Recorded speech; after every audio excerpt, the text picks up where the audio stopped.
Giraffes Can't Dance by Giles Andres and Guy Parker Rees.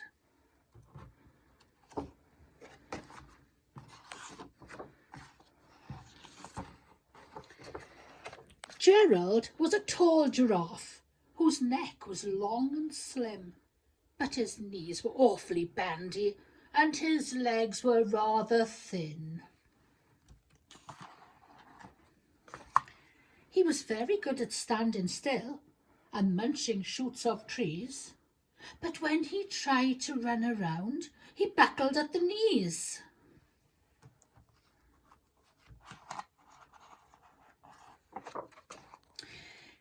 Now every year in Africa, they hold the jungle dance, where every single animal turns up to skip and prance.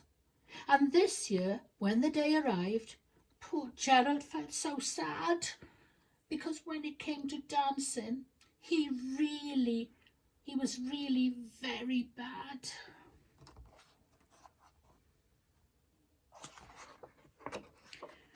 The warthogs started waltzing and the rhinos rock and rolled. The lions danced the tango, which was elegant and bold.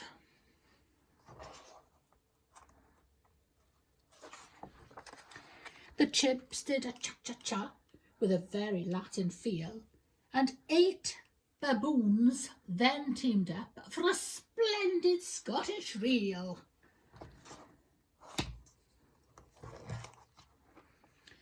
Gerald swallowed bravely as he walked towards the floor, but the lions saw him coming and soon began to roar. "Hey, look at clumsy Gerald!" The animals all laughed. "Gerald can't dance, you silly fool! Oh, Gerald, don't be daft!"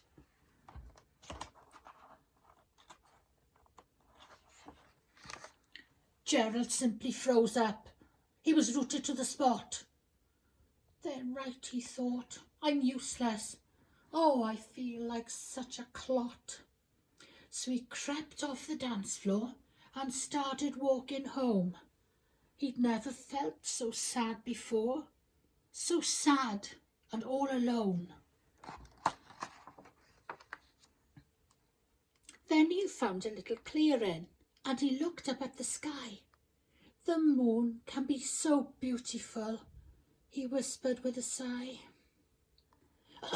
"Excuse me," coughed a cricket, who'd seen Gerald earlier on. "But sometimes when you're different, you need a different song." Listen to the swaying grass and listen to the trees. To me, the sweetest music is those branches in the breeze. So imagine that lovely moon is playing just for you. Everything makes music if you really want it to.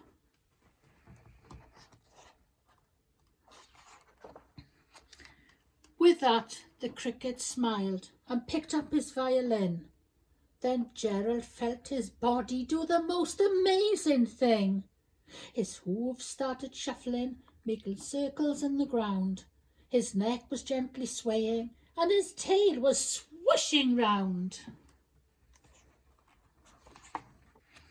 He threw his arms out sideways and he swung them everywhere.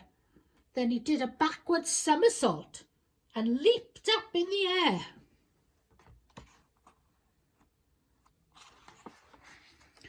Gerald felt so wonderful. His mouth was open wide. "I am dancing, yes, I'm dancing! I'm dancing!" Gerald cried.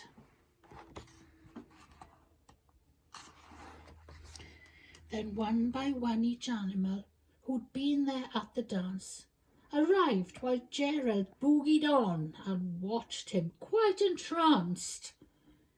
They shouted, "It's a miracle! We must be in a dream! Gerald's the best dancer that we've ever seen!"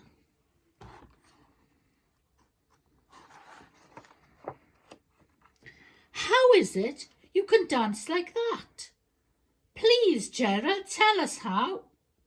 But Gerald simply twizzled round and finished with a bow. Then he raised his head and looked up at the moon and stars above. "We can all dance," he said, "when we find the music that we love."